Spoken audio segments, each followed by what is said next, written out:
News Radio, I'm Dan Bomas. KSL's top story this hour. The owner of an unfinished apartment complex in Salt Lake City's Fair Park neighborhood has filed for bankruptcy. 2 months ago, a couple of contractors filed suit to recover almost $800,000 owed to them. The bankruptcy filing includes 50 to 99 creditors with debt amounts totaling between $10 and $50 million. 2 snow leopard cubs were born this week at Hogle Zoo. The zoo says they're doing well, along with Babs, the mama leopard. They won't be on display for some time yet. Our top national story this hour from ABC News. 4 people were injured when a small plane crashed into the front yard of a home in Arvada, Colorado. Deputy Fire Chief Matt Ozier says it's unknown how many were in the aircraft, but those 4 patients were transported with various injuries. In addition to putting out the fire, we have our hazmat crews on scene because with aircraft comes fuel associated with that we're dealing with as well. And the NTSB will investigate the crash. Your money at this moment, the Dow Jones average up on the day 26 points. The NASDAQ is down 34. And our KSL weather, that hot weather we've had the last couple of days will continue through the weekend. KSL News Time 101. News doesn't just mean information or dates. It's the story of our local history being told in real time. Be a part of the story. This is Tim Hughes and Amanda Dixon. We hope to be a part of your story. We have you covered on KSL News Radio. Alpine Home Medical, we bring wellness home. Do you find it exhausting getting up from your favorite chair every day? Say goodbye to discomfort and hello to a world of ease. Hi, I'm Jay Broadbent with Alpine Home Medical, and you have so many options when buying a lift chair. For the highest quality, always come to Alpine. Our lift chairs are more than just furniture. They're your ticket to independence and relaxation. Plus, with our spring savings event, we've just marked down some of our chairs that are ready for you to take home. With an unbelievable warranty, you can shop with confidence knowing your comfort is our priority. So stop by any of our 11 locations today and explore our high-quality inventory, or visit us online at alpinehomemedical.com. That's alpinehomemedical.com. Alpine Home Medical, we bring wellness home. Say hello to For You Banking from Zions Bank. Customized banking that's all about you and the way you bank. Like credit cards. Experience For You Banking today at a Zions Bank branch or visit zionsbank.com/4u to learn more. Credit card accounts are subject to credit approval. Certain terms, conditions, and restrictions apply. See the Consumer Credit Card Agreement and Disclosure Statement for more details. Offers are available for new credit card accounts only and subject to change at any time. A division of Zions Bank Corporation, N.A. member FDIC. Hey, my name is Chris Stewart. The question I have is, who can best represent us in Congress? And the answer to me is clearly Celeste. So in my life, I've been around some of the strongest leaders in the world. What is it that makes a good leader? Humility. The humility to listen, to actually consider what it is that they want, to try to help people. That's Celeste to her core. Celeste has shown up for me. She'll show up for you. She shows up for Utah. Paid for by Celeste for Congress. Dave and Dujanovic. What our listeners need to know is what's going on behind the scenes. We hold weekly meetings on how to do our jobs as talk show hosts, as journalists, better than we did them yesterday. There's some very conservative voices. There's some very liberal voices. But there is space for both. And we're not at each other's throats. We're not yelling at each other. We're having a discussion. Listen for Dave and Dujanovic 9 to noon on KSL News Radio. Traffic and weather together brought to you by Sinclair's Dino Pay app. Save up to 20 cents per gallon.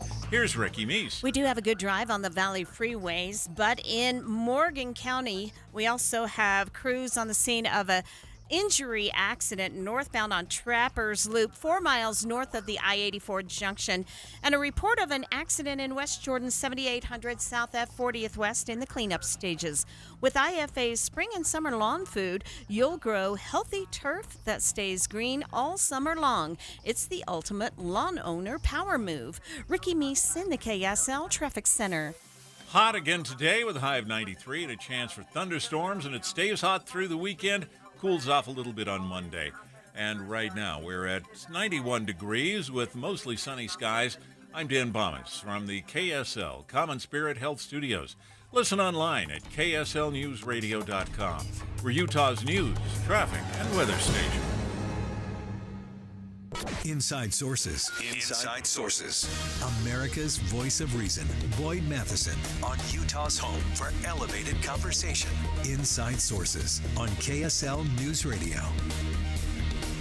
And welcome to another edition of Inside Sources. Filling in today for Boyd Matheson, I'm Greg Skordas, KSL legal analyst, and I'm alongside Adam Gardner, lobbyist and owner of ASG Consulting. Adam, I hope that the show is as fun as the last 2 hours have been, just talking to you, preparing for it. It's been great. I'm looking forward to this. We're going to start the show this afternoon talking about the Martha Hughes Cannon statue. But before we dig into our guest, Adam, take us back 7 years to how what we're about to talk about really got started. So I'll take you back even further than that. In 2009, I was an intern in Washington, D.C. for Congressman Rob Bishop. And he loved the Capitol. I forget how young you are. I'm a baby. I'm only 37. Right. So we got to go on tours with Congressman Rob Bishop, and he'd take groups at night. They'd unlock the Capitol for him, and he'd take groups. And he'd always show them the two statues. Every single state gets two. We have Philo T. Farnsworth and Brigham Young. And Brigham Young is sitting there on his pedestal and kind of growling. And Philo Farnsworth is in the Capitol Visitor Center. And he would always stop and talk about how he was the Speaker of the House when this went through and passed in the late 80s, early 90s.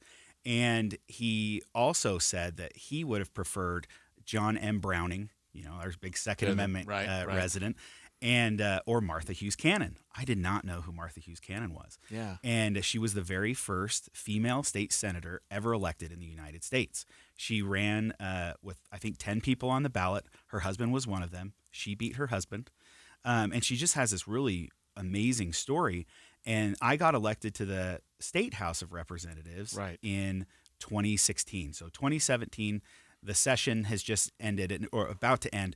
And at the end of the session, I just had this epiphany. I could do this now. I can actually file a bill, and let's see if we can make this happen. And so I met with Congressman Bishop and said, hey, I'm going to use your name a lot. Are you going to be okay with me doing this? And he said, this is great. I'd love to see it. But you should also consider John M. Browning. And I just fell in love with Martha Hughes Cannon's story. She was an early suffragist. She was a medical doctor. She had 4 degrees. And started the Deseret Health schools for the deaf and blind. She was a very, very accomplished woman.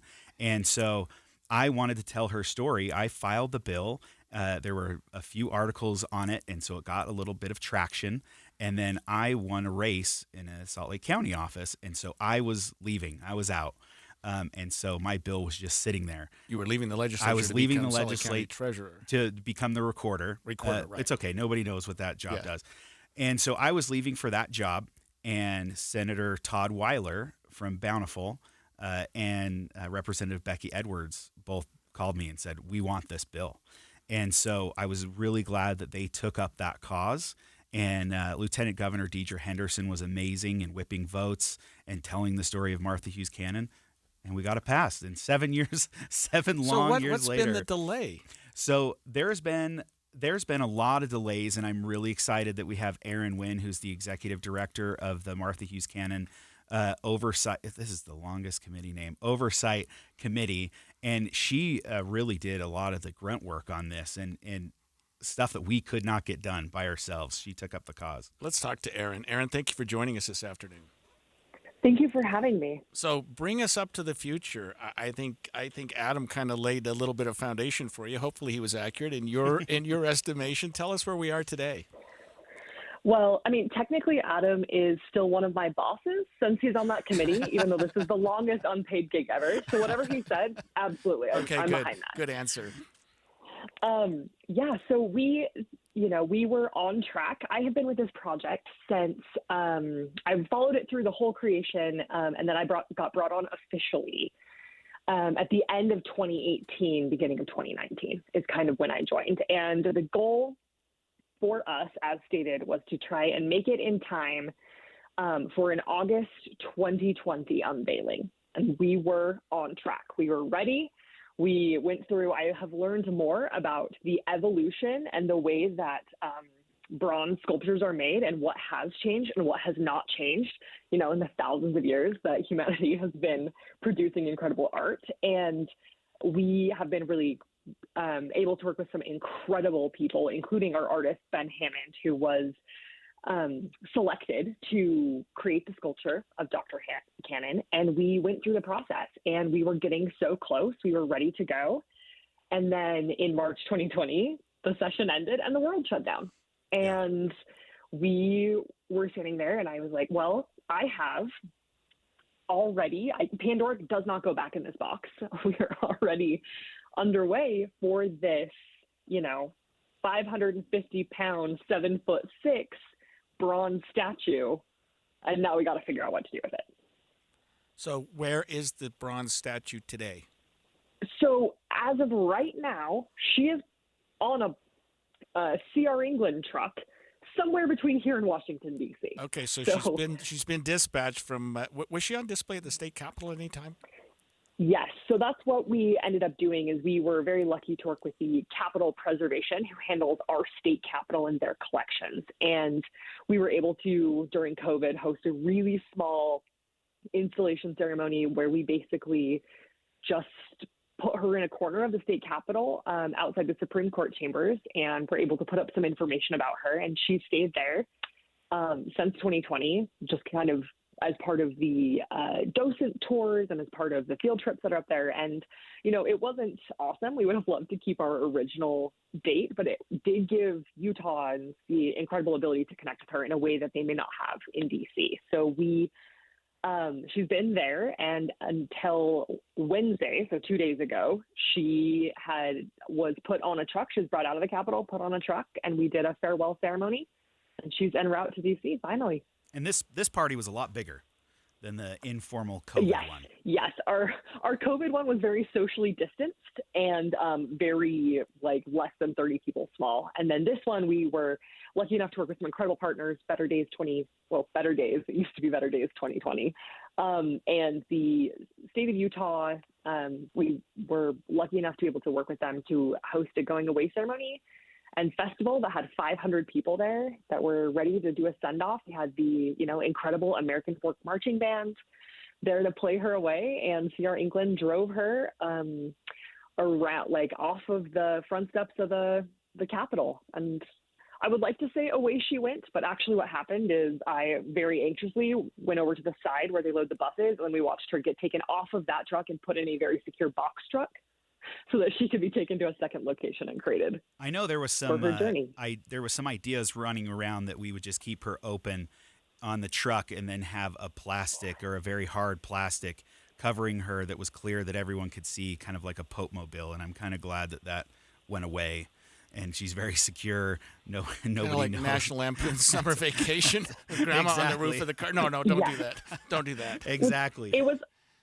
It was all going to be fun and games until someone had to get up there and squeegee bugs off of her. And we were like, there you go. Cicadas, we're just not going to do this. Yeah. So, Aaron, a lot of people that have talked to me, and even I've seen this a little bit on Twitter, where folks are concerned that this was a taxpayer funded. You have better things to do with your time. Quit wasting money. They're always that group that is never happy if government spends any money. And a lot of times I fit into that category. But were taxpayer dollars funding this, or was it private donations? Can you talk a little bit about the fundraising for Martha? Yeah, absolutely. We worked with the incredible Spencer Stokes, who was on my committee, and he handled most of the fundraising for the statue. So Martha, the statue itself, being good stewards of taxpayer dollars has always been, as someone who's worked in politics, incredibly important to me and incredibly important to the committee. So it was put into that original bill that no taxpayer funds could be used for the creation of the statue. So all of that money was privately donated and has been privately held. We have been incredibly lucky that we have some amazing community partners that we've worked with throughout this. The LDS the Church of Jesus Christ of Latter-day Saints Foundation, CR England, like I mentioned, Kennecott Copper, Zion's Bank, America First Credit Union. We have just some incredible folks. There are others that I'm forgetting. And talk about talk really quickly. We only have a couple of seconds left I just kind of want to piggyback off what you said. Kennecott Copper actually donated all of the copper for this statue. So this statue has 100% Kennecott copper in it, which I think is a pretty cool thing. Yeah, they were so kind to donate that copper to us because copper is one of the main components in bronze. And, at 550 pounds, she's an indestructible woman. She's going to be great. Erin Wynn, thank you for joining us this afternoon. And when we come back after the break, Adam, we're going to take a little more of a solemn turn here and talk about a phenomenon that we're seeing more and more in this state, and that is road rage. Stay with us.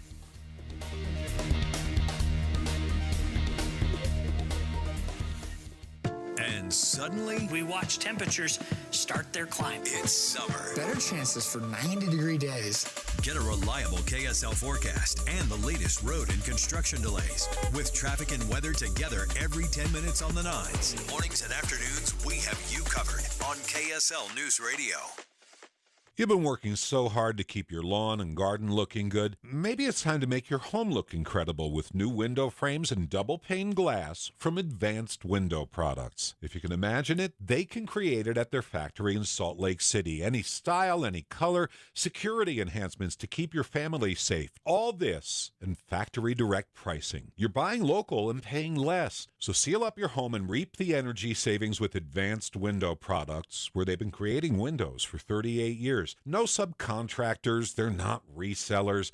They build the windows, they install the windows, and they guarantee them for life. And right now at their summer special, get an extra $2,500 off on 10 windows or more. They offer 0% financing and even buy now, pay later. Busy season's just hitting. Call now. Advanced Window Products, $2,500 off. But you have to call 801-850-9100. That's 801-850-9100. Or go to advancedwindowsusa.com.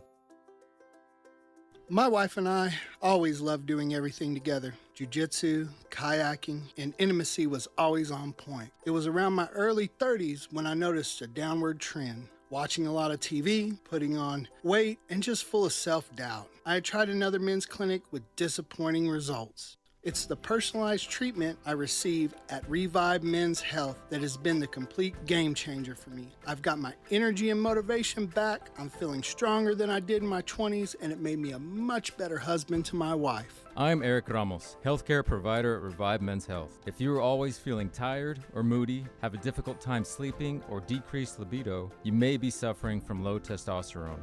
Book your free T-check and exam at Revive Men's Health, Salt Lake City. Call 801-263-7777. That's 801-263-7777. Or visit ReviveMen'sHealth.com. This is the story of the one.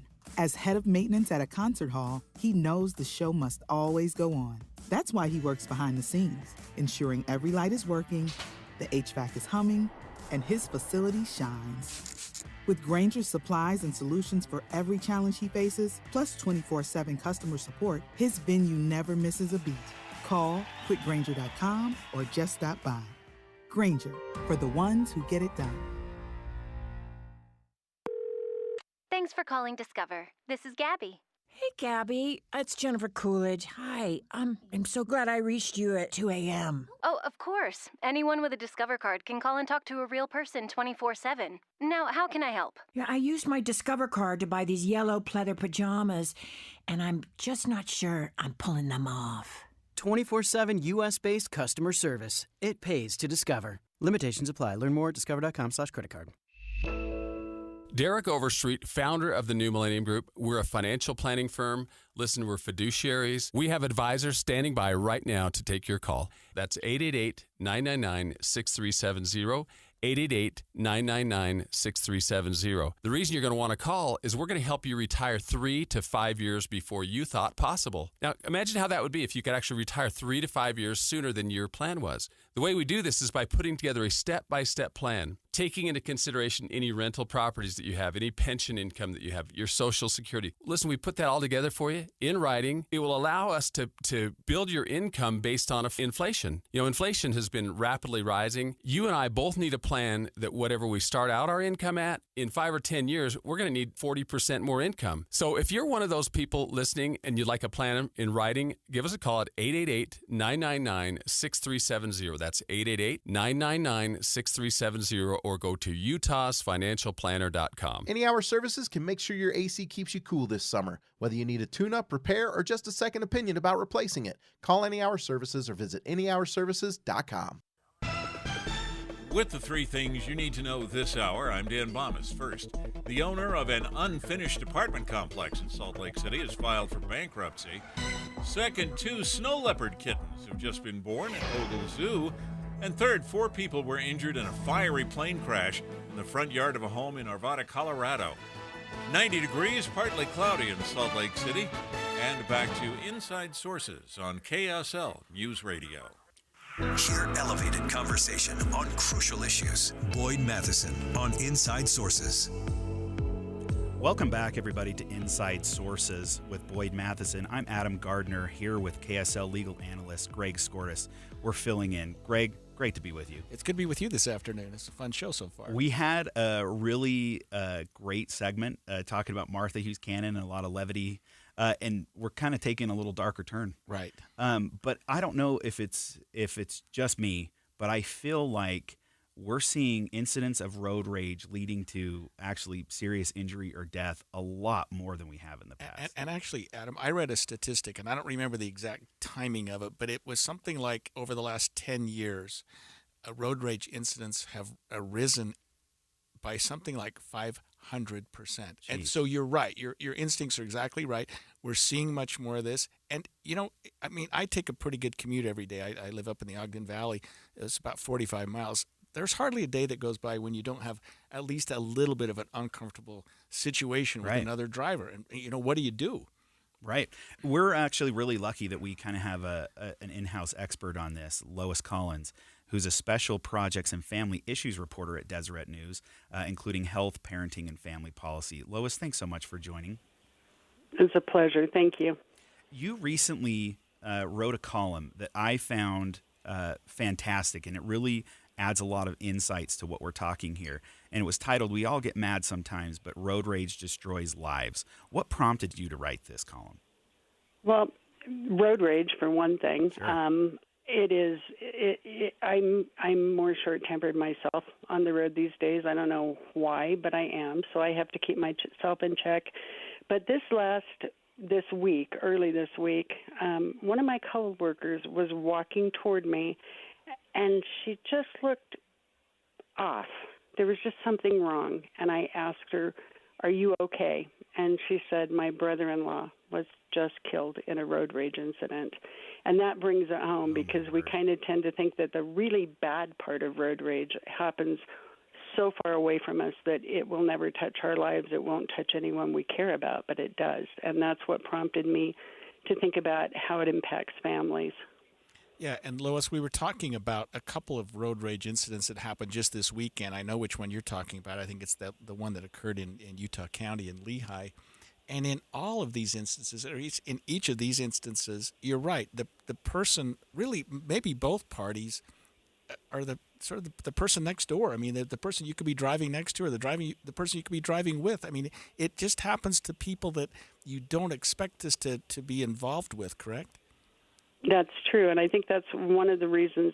Well, anytime you lose someone, it shakes you up. But in this particular case, the family was so stunned by the fact that it happened to this fellow who was he's been described as the nicest guy you'd ever know.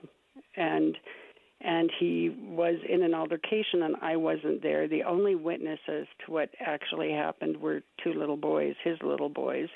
So I can't tell you what actually happened. What I can tell you is that 2 drivers engaged with each other and got into a physical altercation, and one of them ended up dead. And I'm hearing, as being some tangentially involved in this with the family, that Utah, or I think it's the Lehigh City Police Department, is currently investigating it as it could be anything. I mean, when you look at a case like this, Correct. Right, it could be anything from a misdemeanor to a homicide case, but they haven't made it. Or it might not be a charge. We just don't know what's going to happen. And so when I wrote my story, I was really careful to talk about the after effects and the impact on people, and then what we know about how you can check your own behavior, because ultimately, to make road rage stop, we have to stop road raging. So what does that look like, Lois? What advice do you have for listeners and me as a hothead? What advice do you have? I interviewed 3 different mental health experts, and I talked to police about what they see as well. And the first thing that you should do is take a deep breath, and if you can just force yourself to think, maybe that person is in a hurry to get to the hospital. Maybe that person just got a new job. If I got a new job, sometimes I speed. Just something that gives a little bit of empathy for the other person. It doesn't matter if it's true. This is for you. You're this making is it up for in you. your head. Right. But you're also making up the harm they're doing. You're in your head, you're saying, that person cut me off. That person did this to me. And it's all about, did it to me. Look what that person did. I'm mad. I'm protecting myself. And one of the psychologists that I talked to was, she actually quoted comedian George Carlin, who had said that when somebody drives slower than you, they're idiots. When they drive faster than you, they're maniacs. But the truth of the matter is, we all think that if we do something, I missed my exit, I maybe should have been more careful, but there was no harm done, because even though I cut across 2 lanes of traffic to get off that exit, I didn't hurt anyone.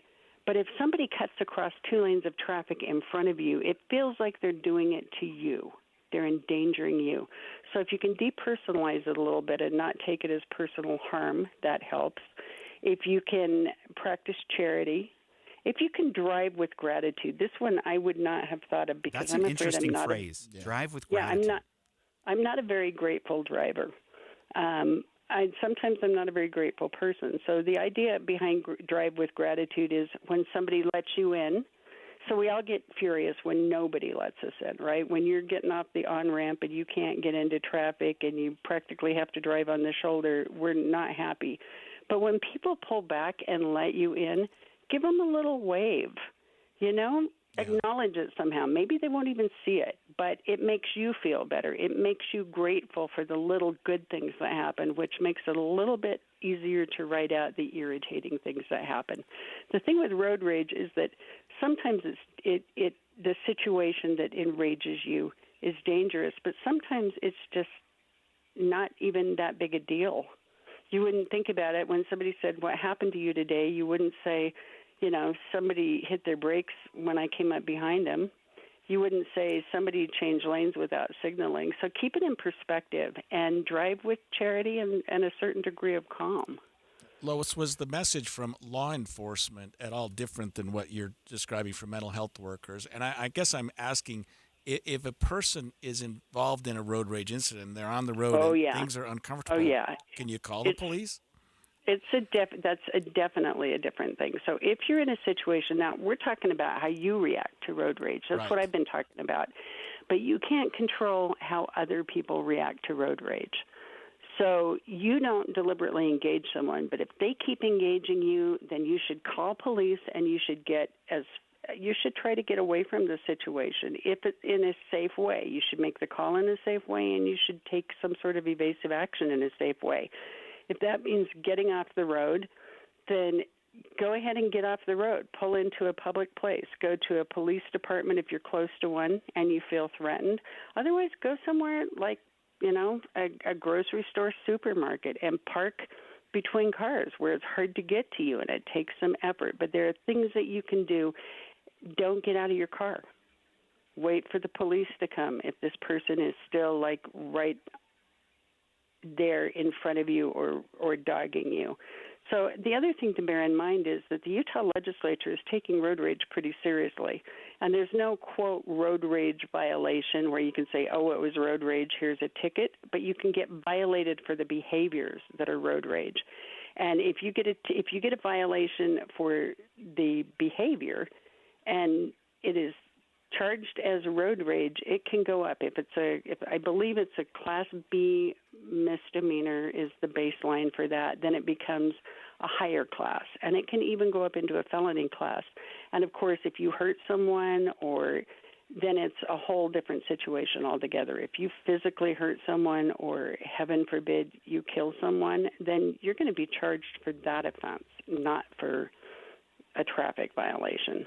Yeah, Adam, the legislature, and Lois explained it exactly right, it's similar to what we do with hate crimes, where a crime is increased by 1 degree if it involves road rage, if it involves hate crimes, if it involves a gang or something like that. So the legislature has enacted that. Unfortunately, I think, Lois, those won't apply to the instance that happened this last weekend. Right, because the law kicks in on July 1st. Starts July 1st, and there are other enhancements. Your car can definitely be impounded. That's an added cost. Some insurance companies now are refusing to pay for certain violations. It's in the policies if you read the fine print on page 87. It's in the policy that if you're engaging in aggressive or illegal behavior, then they will not cover the incident. So there's that. Exactly right. There are all sorts of things. Lois, this was fantastic information. We wish we could talk to you more. There's a lot I really want to talk about on this. This was Lois Collins, a special projects and family issues reporter here at the Deseret News, including health, parenting, and family policy. Thanks for listening, and stay with us next as we talk with CNBC reporter Jeff Cox.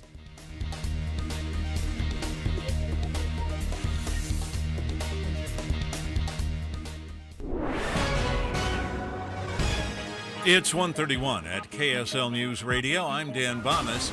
We have breaking news this afternoon. The National Weather Service has issued a severe thunderstorm warning for this afternoon for west central Tooele County. A severe thunderstorm was located 19 miles north of Ibapaw, about 28 miles south of Wendover, and strong winds, hail, and other hazards expected there. Expect wind damage, it says, to roof, siding, and trees. One of the most popular Asian supermarket chains in the United States has made its way to Utah. KSL News Radio's Tammy Kikuchi attended the grand opening of H Mart. The H Mart officials said they chose this location in Utah because there is so much interest in Korean food and culture. And they said, we just wanted to be able to bring our product to the people who are requesting it. KSL News Radio's Tammy Kikuchi. Our top national story this hour from ABC News. One of the American veterans who traveled to France for the 80th anniversary of D-Day has passed away. Robert Perchette was 102 years old. He survived the Allied invasion of Normandy in 1944, but he became ill this week and was taken to a hospital in Germany where he passed away. Your money at this moment, the Dow Jones average barely down on the day, and the NASDAQ down just a little bit here as we approach the close of trading for the day. And our KSL weather looks like hot weather will continue through the weekend. That's next.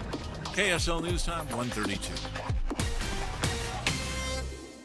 You know what's great about KSL's traffic coverage? Trained traffic reporters and real listeners. Trading information and making the commute safer and faster for everyone. Every 10 minutes on the nines, we have you covered on KSL News Radio. Small business owners, we know tackling your to-do list can sometimes feel like going 12 rounds against a heavyweight champ. Except that heavyweight's gloves are made of something hard, like diamonds. So when a new to-do pops up, you're like, I can't. I'm boxing my diamond boxing glove-wearing heavyweight champ of a to-do list. At Progressive, we don't want to make your day any harder. That's why we make it easy with over 30 customizable coverage options, so you can finally land a knockout blow. See if you can save on business insurance in as little as 7 minutes at ProgressiveCommercial.com. Progressive Casualty Insurance Company. Coverage provided and serviced by affiliated and third-party insurers. Whether you own a local business or a global one, you know that these days, generating growth is a challenge. By teaming with Bank of America, you'll not just stay ahead of the curve, you'll move it. With access to experts, award-winning insights, and business solutions so powerful, you'll make every move matter, locally and globally. Visit bankofamerica.com/banking for business to learn more. What would you like the power to do? Copyright 2024 Bank of America N.A. You need to meet my aunt. Her name is Rochelle Morris, and she's running for Salt Lake County Council. She's super smart, and she really cares about people. She wants Salt Lake County to be a great place for kids. That means safe parks, safe streets, good rec centers, and making sure taxes go down instead of up. Go to voterochellemorris.com to learn more. Thanks, Zoe and Tilly. I'm Rochelle Morris, and I'm running to make Salt Lake County work better for all of us. With my background in managing money in the private sector, I'm committed to cutting waste, holding the county accountable, and maximizing and protecting your tax dollars for you. Together, we can ensure Salt Lake County is a great place to live for many years to come. I'm Rochelle Morris, and I approve this message. Learn more at voterochellemorris.com. That's voterochellemorris.com. Paid for by Rochelle Morris for Salt Lake County Council. Traffic and weather together, brought to you by Sinclair's DinoPay app. Save up to 20 cents per gallon. And here's Ricky Meese. Freeway traffic in pretty good shape. No real delays or crashes. We do have an accident at 4100 South, 6400 West. Ricky Meese in the KSL Traffic Center. And we have that severe thunderstorm warning for the western edge of Tooele County. This is in the area south of Wendover, around Ibapaw, where a severe thunderstorm warning is underway, and that will remain in effect until 3:30 this afternoon. Here on the Wasatch Front, hot again today with a high of 93 and a chance for thunderstorms, and it stays hot through the weekend, then cools off a bit on Monday. And right now we're at 90 degrees. It's partly cloudy. I'm Dan Bomas from the KSL Common Spirit Health Studios. Listen online at kslnewsradio.com. We're Utah's news, traffic, and weather station. Inside Sources. Inside Sources. America's voice of reason. Boyd Matheson on Utah's home for elevated conversation. Inside Sources on KSL News Radio. And you're back on Inside Sources, except instead of Boyd Matheson, you have Greg Skordas and Adam Gardner. And Adam, I guess I'm a little bit geeky about the economy and whatnot, but to me, and I'm talking about the May jobs report that has just come out, I sort of watch those numbers. I sort of look at that as a barometer for maybe how we're doing in the country. And we just got our May jobs report out, and we have with us Jeff Cox, economics editor for CNBC.com, to help us break that down. Jeff, thanks for joining us this afternoon. Happy to be here as always. So tell us the good and the bad. Well, that's a good way to kick it off because there's a little bit of both. The headline number, 272,000 jobs, certainly on the good side. We saw a pretty good jump in average hourly earnings, up 0.4 on the month and 4.1% from a year ago. So those were the good things. There's obviously a lot better than Wall Street had expected. I guess on the bad, there are a couple of things. One thing, I guess, just to jump off is that that wage number is sort of the good news and the bad news. It's the good news if you're a wage earner and your salary continues to go up. It's bad news if you're the Fed and you're looking at inflation and trying to figure out where that's going. That tells you that there are still some pressures out there in the pipeline. The other thing that was really kind of a little disturbing about this, we saw the unemployment rate bump up to 4%. Now, by historical measures, that's still very good. But that's the first time we've been there since January 2022. And this methodology, the survey that the BLS uses to get that number comes from the household survey, and that showed the number of people reporting at work down by 408,000. So really big dichotomous phenomena happening there between these two surveys.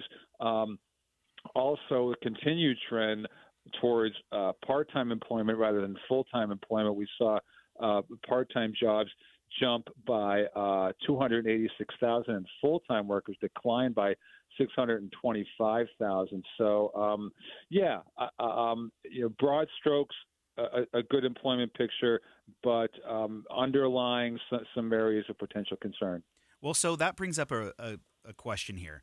So there was a study that I read about a couple weeks ago that said that Americans, the majority of Americans who responded to this survey, said that they felt like they were in a recession. So whether it was a recession or not, they felt like they were in one. And the administration is saying, no, the economy is strong. Everything's great. We're growing. Everything's fine. Who's right? Well, I think that they're probably both right a little bit. But look, there's an old saying in economics that you can't eat GDP. So when you see the economy growing at, last year it grew around close to 3%. You see the numbers now. We're kind of tracking in the high twos for Q2. It's all well and good, but my theory about all this is that the reason why it doesn't feel as good as it should feel now is because this is such a unique time with all of the continued levels of stimulus that we have in the economy. We see that we're looking at another $2 trillion deficit this year. We see the Fed's balance sheet is still somewhere around close to 30% of GDP. Still, so much of this stuff, even with the Fed elevating rates, that my theory is that old sort of paradigm about 1.82% being long trend growth, I think with all of that, it should be higher than that. It should be more like 2.5% or 3% or even 3.5%. So I think in relative terms, kind of in absolute terms, the economy is growing. I think in relative terms, a lot of people don't feel like their station in life is getting better. So, and then I think, of course, it's still just the inflation question. That just seems to be the overriding factor in all of the feelings that people have now. When inflation pulls back a little bit, people get happier. When inflation spikes up a little bit, people get unhappy. Also, the volatility in the stock market, I think, has some people a little worried. Even though, of course, again, on an absolute level, the market's done well, but there have been a lot of ups and downs this year that have been a little stomach churning. So, I think when Joe Biden and Donald Trump go to when people go to the polls to figure out who they want to be the next president, perception is going to be everything. And as you say, there are surveys out there right now showing that the perception is just not very good. Let me have you follow up on something, Jeff, that you talked about. You mentioned inflation. You mentioned it a couple times as a product of the hourly rate of pay going up, that would necessarily, or almost by definition, cause inflation to go up. Does that signal, as we're sort of continuing along the dominoes here, that the Fed is maybe unlikely to adjust interest or bring them down anytime soon? I think certainly for the summertime, that's off the table completely. I think I do believe the bias at the Fed right now is towards lowering rates, towards loosening policy. But numbers like they saw today, I don't think there's anything in this report that would make you as a Fed official say at the meeting next week, oh, we really need to get on the stick and we need to start cutting rates. I mean, there's just nothing there to suggest that. So I interviewed Liz Ann Saunders, very well-respected market person today, the chief investment strategist at Charles Schwab, and she told me that she thinks it's entirely possible that the Fed could go the entire year without cutting. I would personally be surprised at that, but I think if they do start cutting, it's going to be a very gradual cutting process, perhaps every other meeting, certainly not starting until September. And I think if they don't feel like they can get a cut in at September, they're not going to do it in October, with the election looming. So I think, I guess they're not even a meeting in October. So if they don't do it in September, you have to wait until maybe November, because the November meeting happens 2 days after the election, or more likely December. So I think this is the kind of thing that have investors on edge right now. A lot of uncertainty about it, and it really is all about inflation. And by the way, we will get another look at the inflation snapshot next week when the consumer price index comes out on Wednesday. So that brings up another question. I want to know, because this is not my realm, economics is not my realm, how much does politics come into play with the Fed? If it is an election year, does the Fed like to stay out of it, or do they feel the need to change the rates based on who's running or how it will affect the election? Does that come into play at all? It's a great question. If you ask any Fed official, past, present, or future, whether politics weighs into their decisions, they will adamantly say, no way, we don't even give it a thought. Right, right. But they're based in Washington. Well, we just saw yesterday, Elizabeth Warren came out and said on X, formerly Twitter, putting pressure on the Fed to start cutting rates. And boy, wasn't that terrible when there was a certain former president in office and he was banging his fist on the table. Everybody was just appalled then that when President Trump was trying to get the Fed to start lowering rates. Now the other side of the aisle, Elizabeth Warren, she's yelling at the Fed to start lowering rates. So look, they're not. Jerome Powell, the chairman of the Fed, talks to legislators all the time. I mean, he's constantly in touch with people on Capitol Hill. So he's got them in his ear telling them, hey, here's what we're seeing, here's what we think. So to say that it doesn't come into play at all, I think is fanciful. I do think at the end of the day, they certainly try to make the decisions based on what's best for the economy. But they're also very conscious of the fact that we do have an election in November, and what they do will be perceived in some way, shape, or form as political. Absolutely. Exactly right. Jeff Cox, economics editor for CNBC.com. Thank you for joining us this afternoon. When we come back after the break, homelessness is a pressure issue here in Utah, but a solvable issue. We'll dig deeper into that after the break.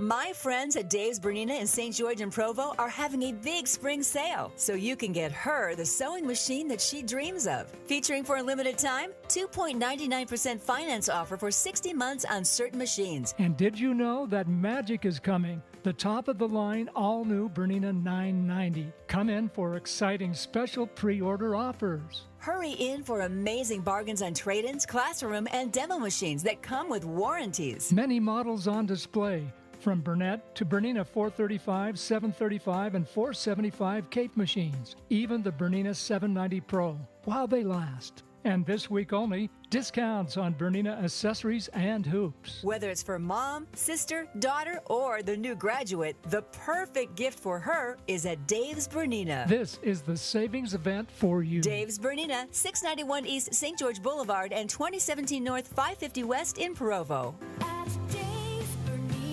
Sign up for KSL text alerts and you could win cash. Text the word cash to 57500 for a chance to win $250. That's cash to 57500. Plus, you'll get breaking news and traffic updates right to your phone. Want to win more prizes? Text contest to 57500. Jazz fans, text the word jazz for breaking Utah Jazz news. And Cougar fans, text BYU to 57500 for the latest on the Cougars. Message and data rates may apply. For an alternate entry method and complete contest rules, go to KSLNewsRadio.com.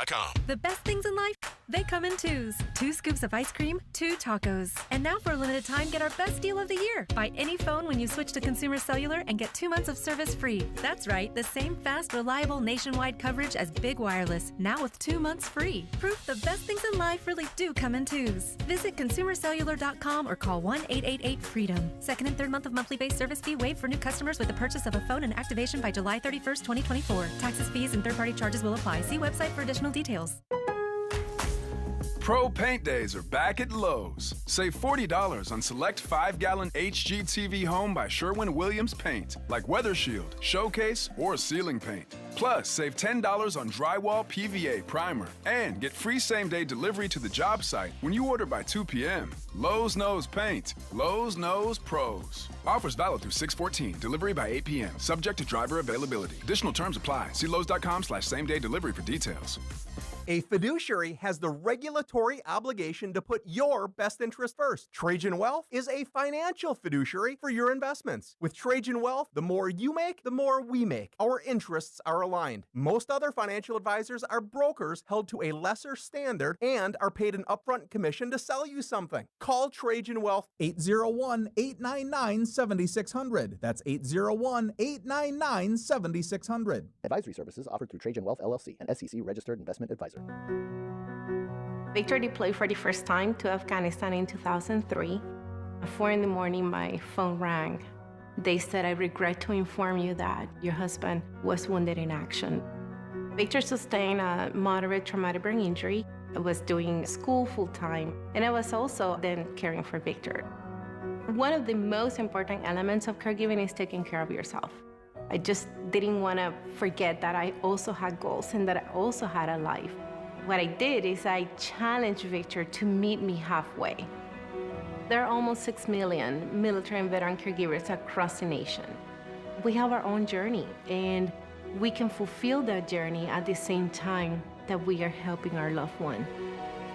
Visit aarp.org/caregiving for a free military veterans guide to navigate your caregiving journey and better care for your loved one and yourself. Brought to you by AARP and the Ad Council. With the three things you need to know this hour, I'm Dan Bomas. First, there's a severe thunderstorm warning in effect for the western edge of Tooele County right now, the area south of Wendover and around Ibapaw, where strong winds, lightning, and hail are expected. And second, there are H-Mart Asian grocery stores all over the country, and now there's one in Utah. And third, Pew Research says Provo and Ogden are about as middle class as any cities in America. Right now, 90 degrees, partly cloudy in Salt Lake City. And back to Inside Sources on KSL News Radio. Get deeper insights on the news from Inside Sources. Welcome back to Inside Sources. I'm Adam Gardner here with KSL legal analyst Greg Skordas, and we're filling in for Boyd Matheson. Greg, I'm really excited about this topic because it's something that we see every day. If you're downtown, we can see the homelessness crisis, and it really is a crisis.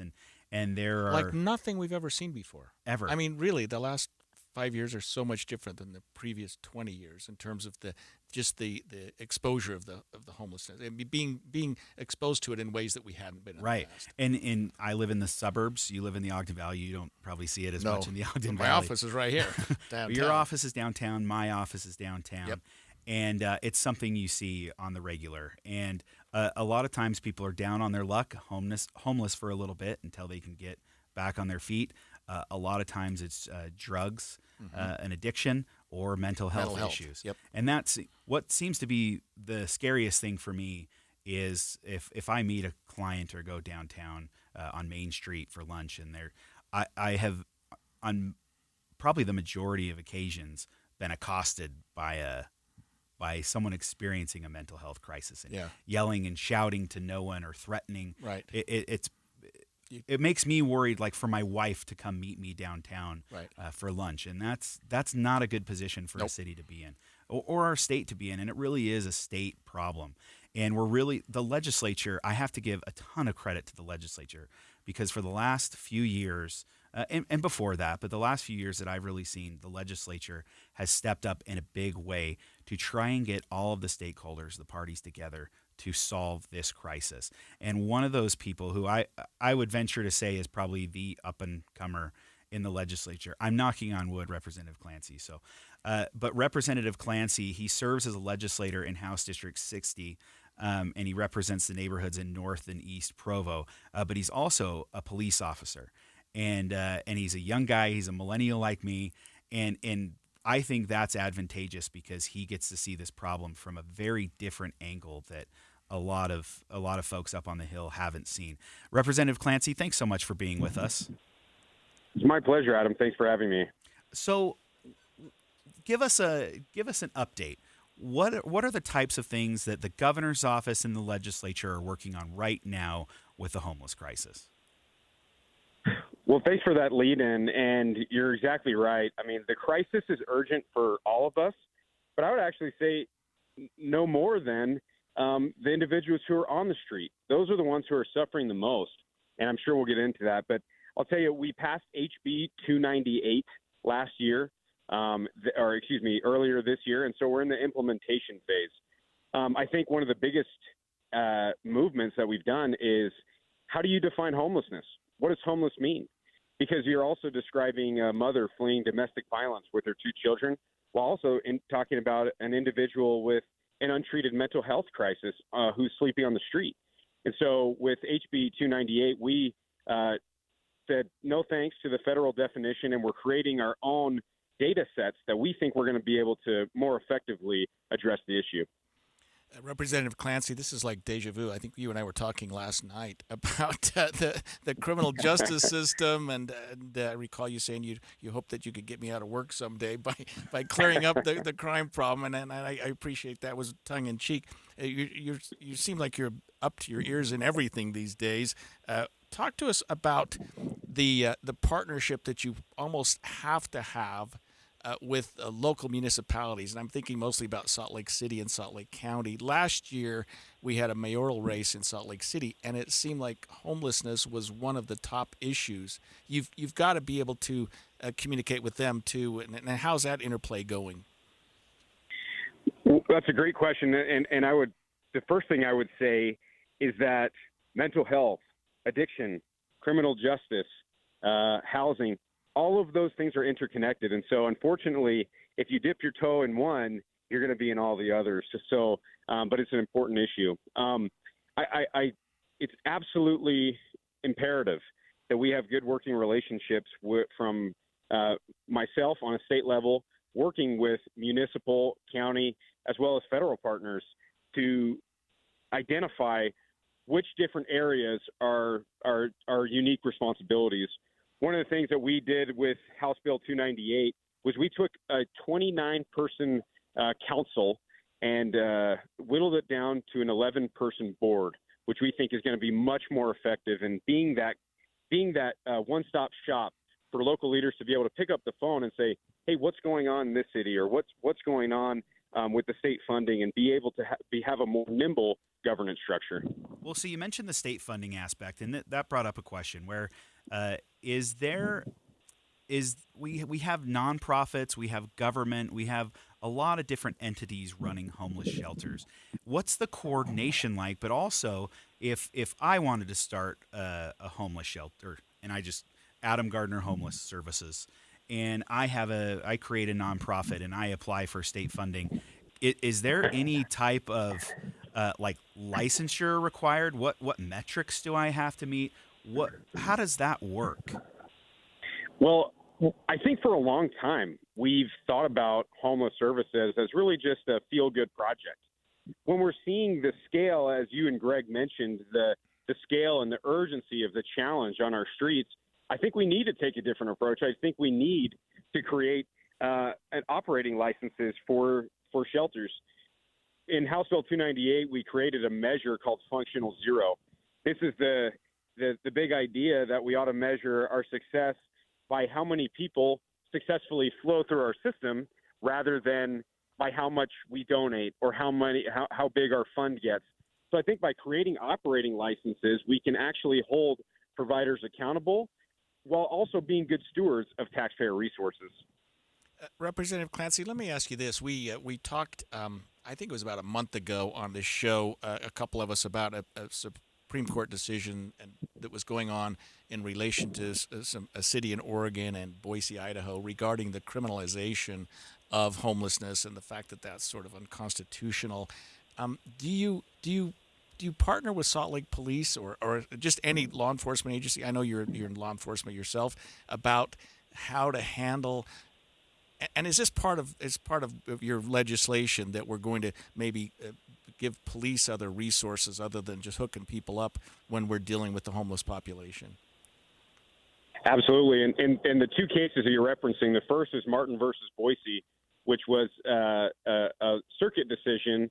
And then the one that's being argued at the Supreme Court is the Grants Pass v. Oregon decision. And both of those are going to be really interesting to see how those play out. Don't out-lawyer me here, Clancy. You're just you're a cop. You're not supposed to know these cases like that. You're killing me. No, I think we all have an interest. We all have an interest in it. And I'll tell you, and I kind of smile because I do see this on both sides. As a policymaker, when you look at it from a systems perspective, but I'll tell you, as a street cop, I hope I have more resources. I'm always constantly on the phone with our local providers in Utah County, with Wasatch Mental Health Services, with our community action. And, of course, we need to have public safety, right? And I will never negotiate on public safety, nor do I think our leaders in our state will negotiate with that bottom line. But I'll tell you that so many times we want, as a police officers, people who care about our community, we want to help people get into drug treatment. We want to help people get into mental health treatment. And we've learned over time that the streets are not a place to effectively deal with that. Yeah, I couldn't agree more. Representative Clancy, thanks so much for joining us. This was a fantastic conversation. Greg, I know I learned a lot. we're going to be following. I learned those court cases. I didn't know those court cases like you guys. He's did. an up-and-comer. This is a guy you got to watch. I told you. Yeah. Representative Tyler Clancy, thanks so much for being with us. Next, we are going to talk about the Hunter Biden trial, so stay with us.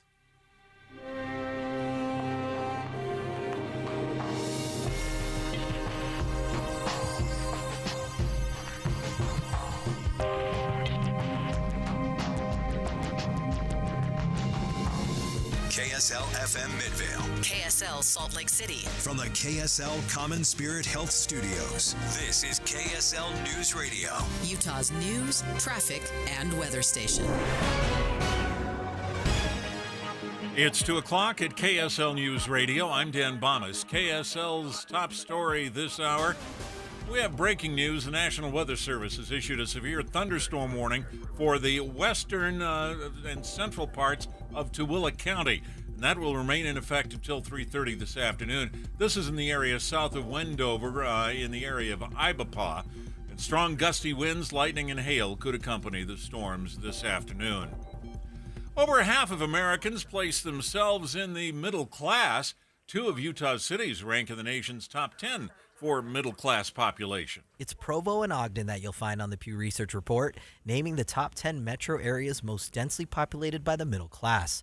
But digging further into that report, since 1970, income growth for the middle class hasn't kept pace with the upper income tier. The National True Cost of Living Coalition says 65% of middle-class Americans are struggling financially and don't expect that to change. The reason? Understanding what the true cost of living in the United States is in 2024. And that's KSL News Radio's Eric Cabrera there. That report says the share of total U.S. household income held by the middle class has plunged. Our top national story this hour from ABC News. A New York City police officer has been charged in a road rage shooting incident. Hugh Tron is accused of using his service weapon to shoot at another driver in southern New Jersey.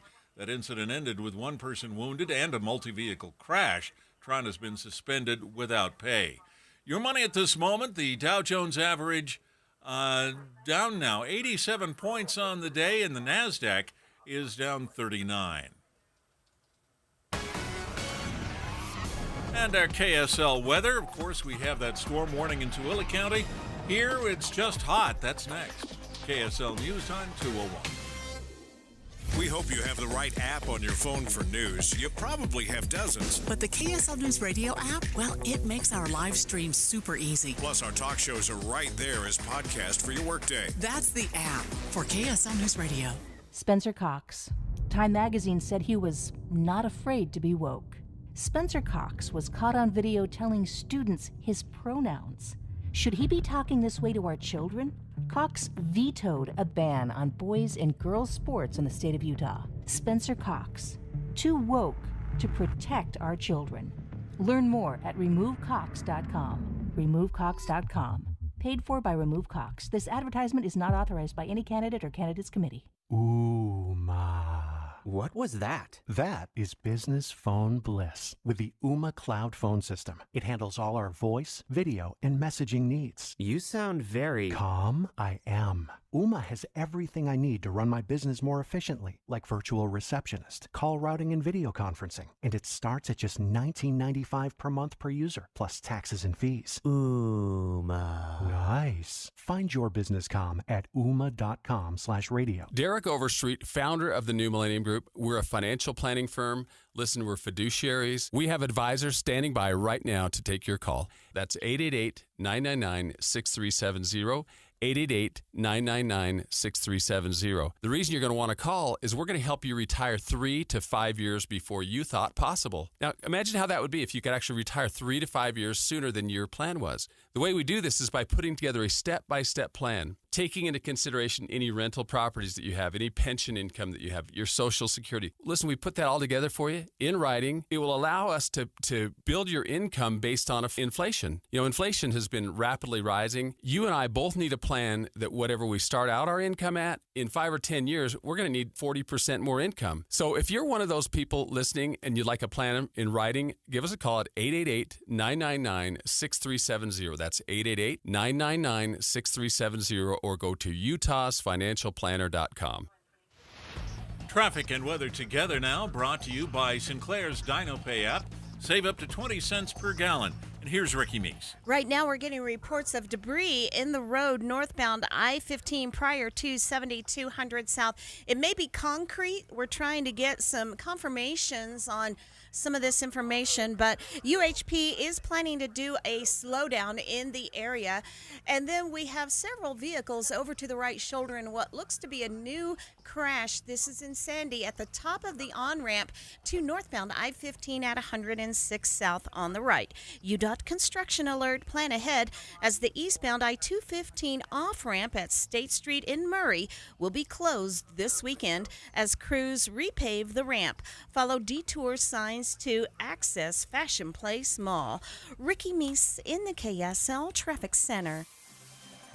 Our weather on the Wasatch Front today, hot again with a high of 93 and a chance for thunderstorms. It'll stay hot through the weekend. And, of course, we have a severe thunderstorm warning right now happening for the western edge of Tooele County and also the eastern part of Elko County in Nevada. Right now, we're at 90 degrees with partly cloudy skies. I'm Dan Bomas from the KSL Common Spirit Health Studios. Listen online at kslnewsradio.com for Utah's news, traffic, and weather station. Inside Sources. Inside Sources. America's voice of reason. Boyd Matheson on Utah's home for elevated conversation. Inside Sources on KSL News Radio. And this is the second hour of Inside Sources. I'm your host this afternoon, Greg Scortis, alongside Adam Gardner. And I will just say this, Adam, this is an interesting time in our country to be a criminal defense lawyer or a prosecutor. If you think about last week, just last week, we had the summation of the Chad Daybell case, right, maybe the week before, the summation of the Donald Trump case, two huge criminal cases. And then right on the heels of that, we start the Hunter Biden prosecution. And I think that the country, I mean, take Chad Daybell out of the picture. It was just an interesting case, and it had a lot of local flair. But I think a lot of people in our country right now are asking themselves, but for the political affiliation of those two men, Donald Trump and Hunter Biden, would they be prosecuted? Would they have been prosecuted? And before we delve into the Hunter Biden case, because the state has rested, or the feds have rested, it's a federal case. Trump's was a state case, and the defense has started. I would say this, and you might be surprised by my answer. The answer is, had it not been for their political affiliation, they would not have been prosecuted. Really? I'll say that in all sincerity. Sure. But I'll say this, and I'll reckon it to a situation that you might not understand. But if you're driving your car and 40 people are going 80 miles an hour and the speed limit's 60, and you get stopped, you're going to say, "What's going on here? Why am I getting stopped?" And law enforcement's going to say, "Because we stopped you. We chose to prosecute you. We chose to give you the ticket." And they're absolutely correct in doing that. I would say the same thing with Trump and Biden, that those are cases, and I guess the Biden case is more familiar to me because I do a lot of federal work. We don't prosecute people who don't fill out the forms correctly, the Brady forms, where they're buying a gun. And we're talking about he was on drugs. Yeah, he said, "Are There's you currently plenty of proof that he was on drugs. Are you a current drug user?" Nah. I mean, people just check that box. Now, a convicted felon, absolutely. Here in the country, illegally, absolutely. But that's not one that's prosecuted. In fact, my wife works with the federal government as an attorney, and she said, "We don't see those." But that doesn't mean it didn't occur. Sure. Same with the Trump case. I would say this in all sincerity. I'll bet the state of New York's never prosecuted a case like that. I'll bet the district attorney in Manhattan has never prosecuted a case like that. Does that make it wrong that they prosecuted this one? I don't know. I guess that's a matter of personal opinion. But I would say that those two men are examples of cases where they were selectively prosecuted, although the law supports it. Like I say, they don't like you driving your car any more than they like me, so they stop you for going 100 for 80 in a 60. they can prosecute you. And those two, I think, were in the crosshairs of a political prosecution. I don't know. I don't feel good about it as a criminal defense lawyer. But then you still got to go to trial. The state still has to prove its case. The government still has to prove its case. And if you're guilty, you're guilty. Well, and it was one of those situations that I find kind of fascinating because me, who's just a bystander, and I'm not an attorney at all, I'm watching this kind of unfold. And at the initial hearing, they had worked out a plea agreement. Oh, yeah. And you Talking had about Biden, right. I'm talking about Biden.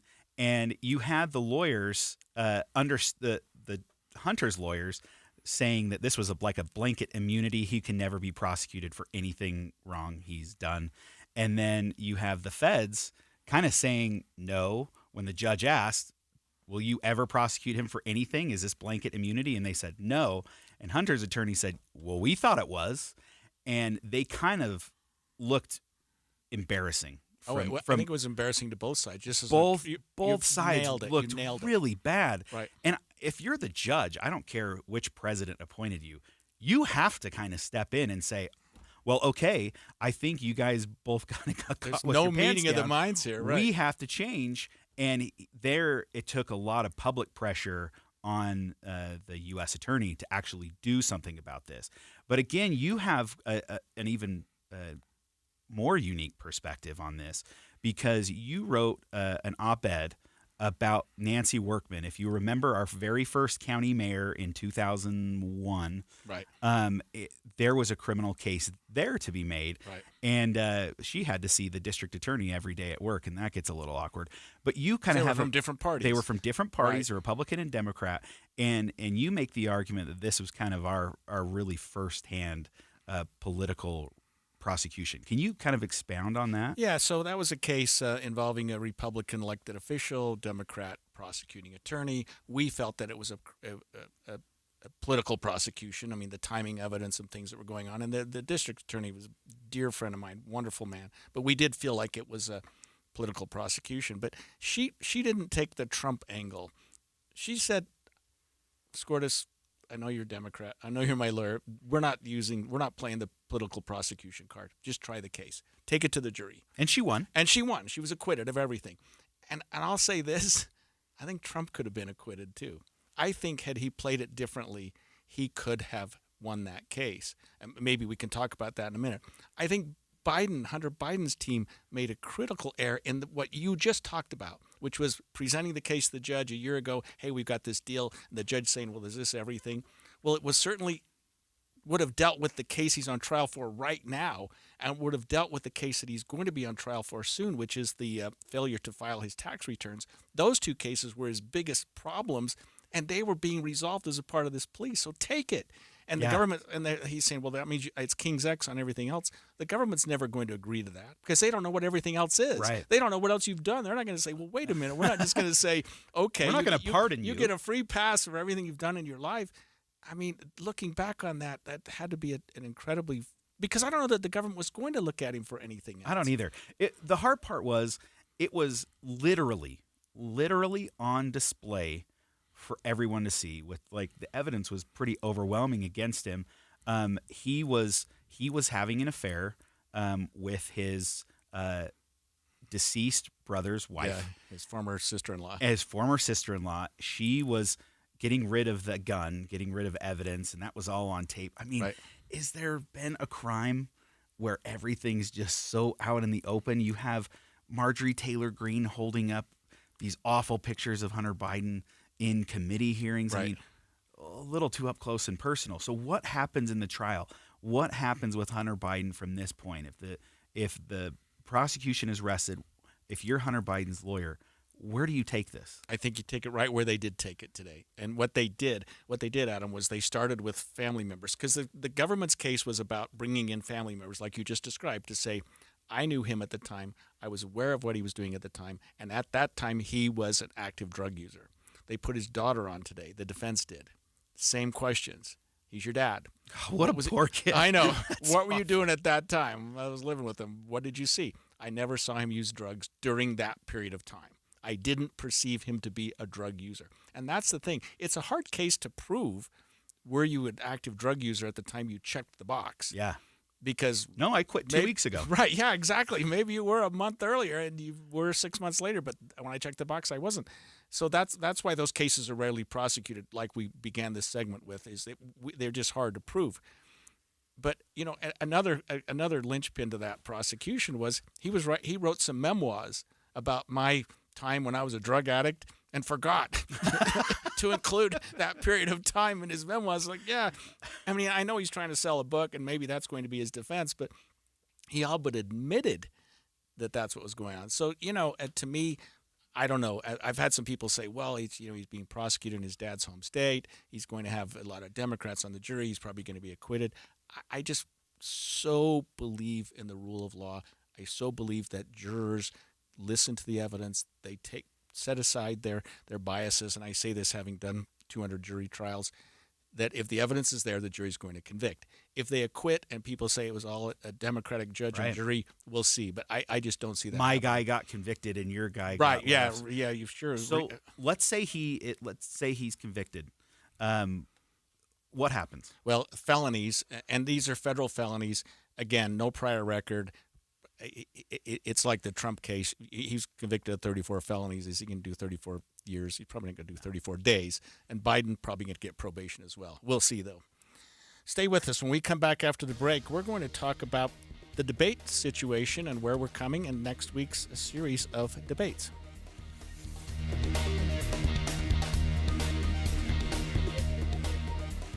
Utah, it's your voice and almost time for your vote. Utah Governor, Attorney General, Mitt Romney's U.S. Senate office, and an open seat in Congress. It's a wild election, and KSL has you covered. Hear 6 debates next week, starting with the showdown for the Senate Monday night at 6. That's the U.S. Senate debate, Monday from 6 to 7 on KSL News Radio. Spring is a great time to elevate the look of your home and landscape by adding beautiful flowers to the yard and patio. And pros and hobbyists alike know that the best flowers are grown by Olson's Greenhouse, right here in the mountain valleys of Utah. This is Brian with Olson's Greenhouse, and my family has been growing flowers with love and care for over 80 years. That's 4 generations of a local, family-run Utah business. So whether you're looking to add a pop of color to the back patio or a beautiful flower bed to the front landscape, flowers from Olson's Greenhouse are the perfect finishing touch to make your yard a joy to relax in. Stop by OGG.com or find us on Instagram at Olson's Greenhouse Gardens, where you'll find inspiring photos to get you going on your flower gardening journey. You can also find a local retailer carrying plants from Olson's Greenhouse. That's OGG.com for Olson's Greenhouse Gardens, where you can dream big, dream bold, and dream in color with beautiful plants and flowers from Olson's Greenhouse. I'm Jason Walton, candidate for U.S. Senate. I'm recording from the Tucson sector of our southern border, and nobody's here. Our government should defend our territory, but President Biden, Mitch McConnell, and career politicians are funding war in other countries while the cartels are waging unchecked war here on American soil. I'm standing up to build the wall, end catch and release, and secure the border. Stand with me. I'm Jason Walton. The cost of food, gas, and interest rates have all risen because career politicians are addicted to spending, causing the federal debt to go up and our money's value to go down. My opponents are all big spending career politicians, but I'll stop runaway inflation by passing a balanced budget amendment, forcing the government to spend only what we give them. I'm Jason Walton, a Republican candidate for U.S. Senate, and I approve this message. Paid for by Friends of Jason Walton for Senate. Josh loves springtime in Utah, but he hates to paint, so he called Rhino Shield. We have a cedar-sided home at the edge of the woods, painted like 1980s beige, and we wanted something that was more of a mid-century and modern look. We were driving around and we saw a sign in somebody's yard and said Rhino Shield. It's not paint. Rhino Shield ceramic technology is formulated for our unique climate here in Utah and is Class 1 fire rated. I gave Rhino Shield a call, and in fact, they were fantastic with the arrangement on scheduling. The 25-year guarantee was important to us. This is our forever home, and we want to make sure that whatever we're doing is going to last a long time. Utah, you can have the 25-year guaranteed protection of Rhino Shield for 15% off the regular price. I'd say if you're thinking about Rhino Shield, just do it. It's been 2 years now, and it still looks like the day it went on. This offer is limited, so call 435-246-4466, 435-246-4466, or rhinoshieldwest.com. Go Rhino Shield! You've been working so hard to keep your lawn and garden looking good. Maybe it's time to make your home look incredible with new window frames and double pane glass from Advanced Window Products. If you can imagine it, they can create it at their factory in Salt Lake City. Any style, any color, security enhancements to keep your family safe. All this and factory direct pricing. You're buying local and paying less. So seal up your home and reap the energy savings with Advanced Window Products, where they've been creating windows for 38 years. No subcontractors, they're not resellers. They build the windows, they install the windows, and they guarantee them for life. And right now at their summer special, get an extra $2,500 off on 10 windows or more. They offer 0% financing and even buy now, pay later. Busy season's just hitting. Call now. Advanced Window Products, $2,500 off. But you have to call 801-850-9100. That's 801-850-9100. Or go to advancedwindowsusa.com. Any Hour Services can make sure your AC keeps you cool this summer. Whether you need a tune-up, repair, or just a second opinion about replacing it, call Any Hour Services or visit anyhourservices.com. With the three things you need to know this hour, I'm Dan Bomas. First, a severe thunderstorm warning in effect for the west central area of Tooele County near Ibapaw. The National Weather Service says that'll remain in effect until 3:30 this afternoon. Second, Pew Research shows Provo and Ogden are among the most middle-class cities in America. Third, a New York City police officer facing charges in a road rage shooting in New Jersey. 91 degrees, partly cloudy in Salt Lake City. And back to Inside Sources on KSL News Radio. Hear elevated conversation on crucial issues. Boyd Matheson on Inside Sources. Welcome back to Inside Sources. I'm Adam Gardner here with KSL legal analyst Greg Skordas. We're filling in for Boyd Matheson, but we're still going to try and elevate the conversation, Greg. Is that all right? As I think we have so far. I think we've done pretty dang good. Pretty interesting. Yep. I'm actually really excited about this next segment here. You and I are both geeky about things like very this. geeky, Yeah. and you've actually been in one of these. Right. Oh yeah, debates. 3. You've been in 3 of these. Right. Yeah. And I remember vividly watching you in the debates, and you were extremely prepared, ready to go. The trial lawyer in you really came out during those debates. But it's still an awful experience. I mean, I didn't debate in high school. I didn't debate in college. Is there anything more nerve-wracking? Oh, I didn't like it at all. And then they ask you questions, and you're like, that's the dumbest question. I was prepared for these intellectual questions, and you're asking me something like that. Like, don't do it. You're giving us too much credit. Yeah, I'm sorry. We only Yeah. care about the dumb stuff. Yeah. We're really excited to have Ed Allen from the Utah Debate Commission. He's a former state senator and the current co-chair with Becky Edwards. Ed Allen, welcome to the show. Thank you. Hey, my first question for you, Ed, is Greg and I geek out over these debates. I'm sure you obviously have to because it's kind of your job. Do debates matter? Well, it's very important that people have an opportunity to get more than just a little 30-second soundbite, maybe 15-second soundbite. These debates are a chance for the people and the voters to get a more extensive understanding of where our candidates are on issues, and we consider it really important to expand the civic discussion. You know, Ed, as a former candidate, I think of them a little bit like lawn signs and billboards, that they're not necessary.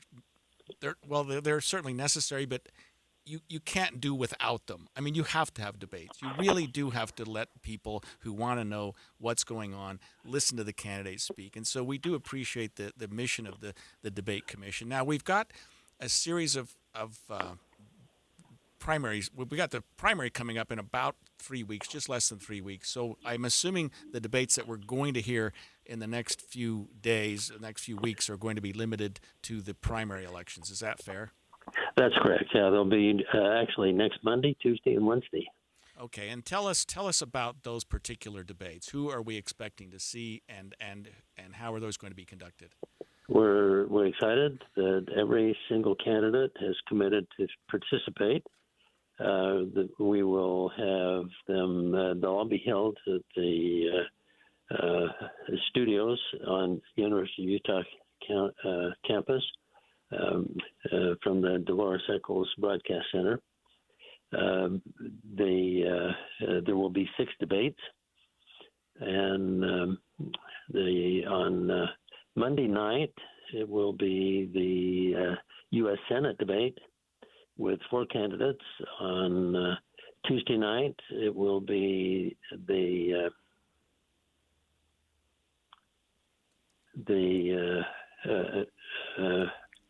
Is it the second? Attorney General. Okay. The Attorney General debate will be at 2 p.m. You've got 3 candidates in that one, correct? And the governor race will Spencer Cox and Governor Cox and Phil Lyman will be debating on Tuesday night at 6 p.m. And then on Wednesday night at 6 p.m., we will have 5 candidates for Congressional District 3, which is an open seat. That one's actually really exciting to me because out of the Congressional District 3 race doesn't seem to be getting a lot of play. I know candidates are raising money and they're doing ads, but it seems to be overshadowed by the governor's race. It seems to be overshadowed by the U.S. Senate race. It's not often you get an open seat. So what can voters expect to hear, and what makes a candidate stand out in a debate? That's a really good question. They will be given questions that have been obtained from a committee that we have that includes members of academia as well as individuals from university campuses, actually students. And they will be responding to these questions, which are on people's minds related to these races. We're speaking with Ed Allen, the current Utah Debate Commission co-chair. Ed, can you tell our listeners how it is decided who will be moderating these debates? And I'm assuming you've articulated 4: U.S. Senate, Attorney General, Governor, and Congressional District 3. Can you tell us? There will also be Congressional District 1 and 2 on Monday. Okay. So that's how you get right. to We're the talking 6. the Moore and Miller in first, right, and then Celeste Malloy and Colby Jenkins in the second. So you've district. got it right. So tell us about the moderators, Ed. How they're selected. The moderators are selected by the commission. We have a committee that has been involved, and a number of individuals are involved in making that decision. And we're excited about the moderators. They're outstanding individuals. Many of them have had prior experience, and they're being prepped as well by those who have experience. We have a professional staff that assist them in their preparation as well. Are there going to be 6 different moderators for the 6 debates? There will be 5 moderators. One of the moderators will cover 2 of the debates. And tell us if our viewers want to hear or see the debates, how they will be broadcast. They'll be the ones in the evening will be broadcast very likely on live television. Now that is up to our media partners, and they can all be obtained by approaching our website as well. Ed, thanks so much for being with us. This was a fantastic conversation. I want to remind listeners, and we again want to stress next Monday, Tuesday, and Wednesday, we have Ed Allen here with us to just explain that's when the multiple debates are going to be taking place, and so we encourage all of our listeners to tune in. Thanks so much, Ed, for being with us. Thank you. Thank you for having me. Thank you very much.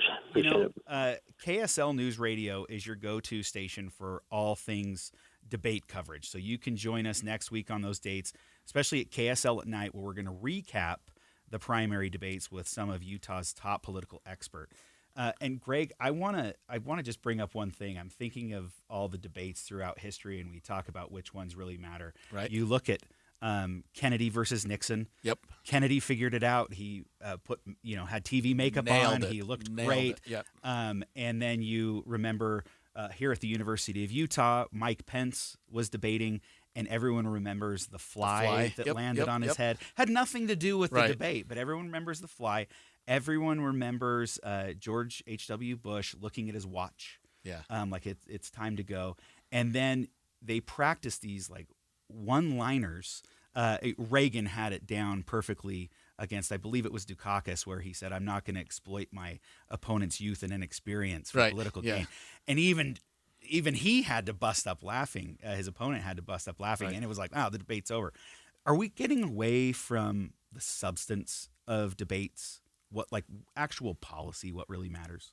I think when you dig too deep into policy and what matters, nobody listens. I mean, I do think you need to have a little bit you're of not personality. wrong. I think you need to see who these candidates are and get a little levity and get into their personality. And frankly, you dig into policy. Let's say if you get to these congressional debates and you talk about immigration, they're all going to say the same thing. Right. You know, we need to close the borders, and the Biden administration has done a lousy job. I want to ask you this. Out of those 6, what are your top 2? Which ones are you most interested in watching?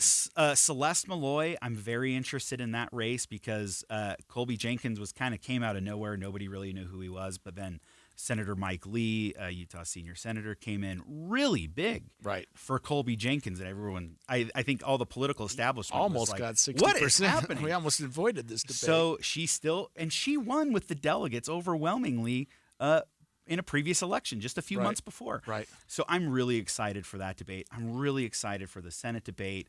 I think it's going to be a knockdown, drag-out fight with Trent Staggs and Curtis. Those are probably my top 2. There you go. This was a fascinating conversation on the debates. Remember, Monday, Tuesday, and Wednesday of next week, and you can listen to KSL News Radio as we can wrap everything up.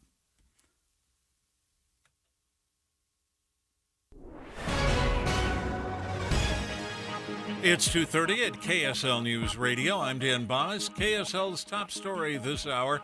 A new ordinance in Ogden City would prohibit the construction of multiple family dwellings and duplexes in certain regional and community commercial zones. Ogden City Planning Manager Barton Brierly says this would help move new apartment buildings downtown. We were getting a lot of apartment developments that really didn't have access to parks. They didn't have access to trails or sidewalks. Not someplace where a family would really want to live. The ordinance is designed to promote for-sale housing options rather than for rent. Public hearing on this will be held on July 3rd. Our top national story this hour from ABC News. A floating pier that was built to bring humanitarian aid into Gaza has now been repaired and put back in place. It was damaged by bad weather shortly after it was originally installed. The U.S. Navy had to tow it to a port in Israel to get it fixed. The pier was set up to handle hundreds of trucks bringing food and other supplies into Gaza without having to go through Israel or Egypt. Your money at this moment, the Dow Jones average closing trading down 87 points today, while the NASDAQ was down 39. The S&P 500 was down 6. And our KSL weather looks like it's going to stay hot through the weekend. That's next. KSL News Time, 2:32. It's a priority for us at this station to bring you all sides of a story and to talk about the news fairly, completely. Get all the facts and be really aware. Utah's Morning News with us, Tim and Amanda. Weekday mornings 5 to 9 on KSL News Radio. I'm Frank Myler, candidate for Utah State Attorney General, and I approve this ad. Utah needs an AG who knows the criminal justice system and will fight crime on day one. There is no time for a huge learning curve. The AG is the chief law enforcement officer of the state. I am the only candidate who has prosecuted criminals. I am ready to hit the ground running fighting crime. Vote for me, Frank Myler, for Utah Attorney General. This ad paid for by the committee to elect Frank Myler Attorney General. I'm getting vaccinated with Prevnar 20, a Pfizer vaccine. So am I, because I'm at risk for pneumococcal pneumonia. If you're 19 or older with chronic conditions like asthma, diabetes, COPD, or heart disease, or are 65 or older, you are at increased risk for pneumococcal pneumonia. Ask your doctor or pharmacist about Prevnar 20, pneumococcal 20-valent conjugate vaccine. It can help protect you against pneumococcal pneumonia in just one dose. Even if you've already been vaccinated with other pneumonia vaccines, Prevnar 20 may help provide added protection. Prevnar 20 is approved for adults to help prevent infections from 20 strains of the bacteria that cause pneumococcal pneumonia. Continued approval may depend on a supportive study. Don't get Prevnar 20 if you've had a severe allergic reaction to the vaccine or its ingredients. Adults with weakened immune systems may have a lower response to the vaccine. Side effects include pain and swelling at the injection site, fatigue, headache, muscle, and joint pain. For full prescribing information, please call 1-855-213-2138 or visit Prevnar20.com. Hi, this is Doug Wright with yet another great experiment you can try right there at home. I want you to take 4 bags of water softener salt. Lift 3 of the bags with one hand, good luck on that, and 1 bag with your other hand. Now, if you're like most people, you'll probably find that 3 bags of salt weigh about 3 times as much as 1 bag of salt. And that's an important thing to keep in mind when you're shopping for a water softener. You see, Connecticut of Utah, an authorized Connecticut dealer, their water softeners are so well designed, they use only 1 bag of salt for every 3 that other water softeners use. Now, I can't speak for you, but I'm not a fan of lower back pain, and as our little experiment has hopefully demonstrated, carrying that 1 bag of salt, it's a lot easier on your back than carrying 3. That's just one of the many reasons you should look into water softeners from Connecticut of Utah, an authorized Connecticut dealer. To learn more, call Connecticut of Utah, 801-576-8600, or go to softwaterutah.com. Traffic and weather together, brought to you by Sinclair's DinoPay app. Save up to 20 cents per gallon. Here's Ricky Meese. Light rain has moved into the valley, and it is slowing speeds either side of I-15, Draper and Bluffdale. But on the northbound side, we had an accident near Bangor Highway. It's out of traffic, but that caused some backups. And then UHP doing a slowdown to clear the road of some debris northbound I-15 near 72nd South, backing traffic past 90th.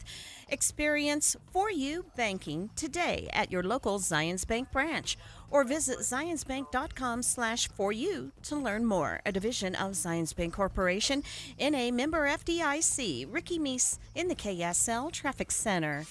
There's a chance of thunderstorms for the afternoon, but it'll stay hot through the weekend and then cool off a bit on Monday. 87 degrees and mostly cloudy right now. I'm Dan Bomas from the KSL Common Spirit Health Studios. Listen online at kslnewsradio.com for Utah's news, traffic, and weather station. Inside Sources. Inside Sources. America's voice of reason. Boyd Matheson on Utah's home for elevated conversation. Inside Sources on KSL News Radio. And welcome back to Inside Sources. I'm Greg Skordas alongside Adam Gardner, and I appreciated the comments you had in the last segment, Adam, about the debate. And I want to continue talking about local and state elections, and more particularly Salt Lake County, because we have with us one of the candidates for Salt Lake County mayor, and that is a race I don't think has a primary coming up. That's right. Yeah. Okay. So on either side, Republicans and Democrats don't have primaries. That's a miracle, because this year just seemed to be so. You and I digress for just a minute, but especially with the Republicans, but also with the Democrats, it seemed like a lot of incumbents, popular incumbents, were including our governor, let's face it, Blake Moore. It's an anti-incumbent year. Yeah, sure. It seemed like a lot of people were jumping in races I didn't expect. Right. But anyway, we'll talk about that later. But let's talk to Aaron Ryder. Aaron, thank you for joining us this afternoon on Inside Sources. Well, thank you so much for having me. It's great to be with you guys. So, Aaron, tell our listeners who you are, because you've been involved in county politics for a while. You've been involved in the law for a while, but tell our listeners a little bit about Aaron Ryder. Of course. I'm a Salt Lake County native, grew up in Salt Lake County. I'm an attorney by profession, so I've been working for a law firm in Salt Lake for a number of years. I went to BYU and then got my JD MBA from Georgetown University out in Washington, D.C., and spent a couple years in Boston before coming back to Salt Lake. So, like you said, I've been involved in a lot of community organizations, different, political groups and things like that here in the county. And I'm really excited about the possibility of bringing some much needed change to Salt Lake County. Well, let's dive into that topic. So the Salt Lake County Mayor's Office is traditionally been, at least for probably the last 20 years, kind of the top spot for Democrats in the state, right? So the highest ranking Democrat is usually the Salt Lake County Mayor. So Ben McAdams, Peter Caroon. So you're the Republican nominee. What is your path to victory? How do you plan on winning this thing? Yeah, a lot of people think that Salt Lake County is a blue county or even a purple county, and it's actually not. With the growth that's happened in the county, Salt Lake County is actually pink. So if you look at the numbers, about 40% of the county is registered Republican, only about 20% is registered Democrat, and the rest are unaffiliated or independent. So there are actually a lot of people here who value conservative principles. It's still going to be, more of a swing area than the rest of the state for sure. But I think that for a number of years, Republicans have just undervalued the importance of the Salt Lake County offices. And and this year it's time for that to change. So we have a lot of work to do, but really the county is much more pink than people probably think it is. Aaron, I've known you as an attorney for several years, as an outstanding attorney, and probably a person who could keep that as a career forever. What was it that prompted you to say, you know what, I'm going to shift gears and go into another career path, full-time Salt Lake County mayor? What maybe there's something about the incumbent, or maybe something about you, or what was it that caused you to do that? Coming back from the East Coast, as much as I loved my time being back east, I knew it didn't take me very long before I knew that was not where I wanted to stay, right? The quality of life in Utah is just unmatched. And coming back here and seeing some of the changes in Salt Lake County, seeing some of the threads that reminded me of these places like Boston and DC, even San Francisco or Portland, right? We've got a housing crisis and increasing housing unaffordability. We've got a homeless crisis on our hands. We've got crime that's continuing to grow, all these different threads. And when I came back, I was surprised to see those in Salt Lake County. And sometimes you just feel compelled to do something, right? You feel compelled to stand up and try and make a difference. And it was just one of those moments for me where I thought, I do not want to see us become the next San Francisco. I do not want to see us become the next Portland. And we're headed down that road. And the only way you change the direction of that ship is to change out the captain.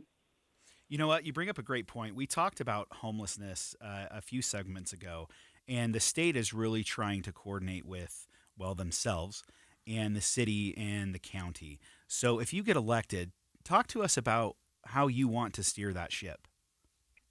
Absolutely. The county needs to take a very proactive role on this.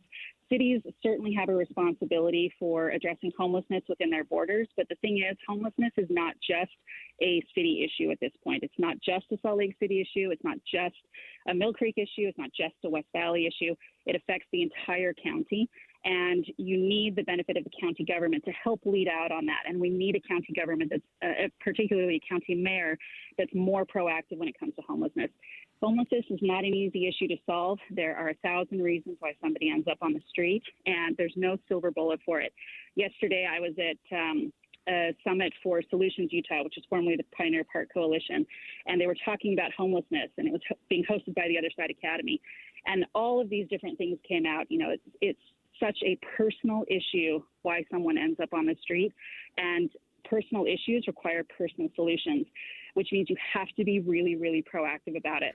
The state is doing a lot right now with homelessness, but the county really needs to be more proactive in helping the cities, helping the state lead out on this, because we have resources to do it through departments like the county health department. And Aaron, in respect to homelessness, let me just take that a step further. Let's talk about housing, and especially first-time home buyer, low-income housing. Salt Lake County and a lot of the Wasatch Front counties are getting to the point now where our home values are off the charts. I mean, I think some of us couldn't afford our own homes if we were buying them today. What plan do we have, or do you have, for Salt Lake County to be able to accommodate some of our young people who are looking to buy homes and want to stay in this county? Yeah, this is a huge issue for me. We have to make sure that Salt Lake County remains affordable, clean, and safe so that families can move here and live here and thrive. I mean, we're seeing schools shut down because we don't have families moving in to support those schools. That's a problem for our county. Again, this is a cross-jurisdictional issue. You've got to work with cities. You've got to work with the state. The state's taking a lot of leadership on this. But the county has the benefit of having a bird's-eye view across the entire valley to see where the development's happening at any given time, where the growth is. And the county also is responsible for a lot of infrastructure development around the valley. And there are a lot of infrastructure needs where the county mayor is behind that really could help some of these areas. For example, in Harriman, there's no bus system in Harriman. And SLIC recently put a campus down in Harriman with the intention that the county would put a bus system in to support the campus. Well, as far as I'm aware, that bus system has not gone in yet. So there's no way for those students who rely on the bus to actually access that campus, right? So there are things like that where the county can help, looking at how do we make sure that we invest in single-family homes as well as multifamily housing. I was talking to someone the other day about the need for home ownership and getting creative with our solutions there. It may take a little bit of a paradigm shift in the way that we have historically handled housing in the Valley before, but looking at things like townhomes, looking at, multiple steps of housing to help people get into housing, start building equity, start building ownership, and then progress from there. Again, having lived in Boston and DC, hardly anybody owns property out there. And so you have a real divergence between people who rent and people who own. And I don't want to see the middle class gutted in Salt Lake County just because we don't have good housing ownership options here. Aaron, we got 30 seconds. What do your next 3 or 4 months look like? How do you get to the home plate? Yeah, it's going to be a lot of campaigning, a lot of working with people, a lot of getting out there and making sure our message is heard and supported, and really working hard all the way through the fall. Aaron Ryder, thanks for joining us this afternoon. And when we come back after the break, let's talk, Adam, about the Supreme Court. We've sort of gone full circle here. We might as well end up with the Supremes. We'll talk about that after the break.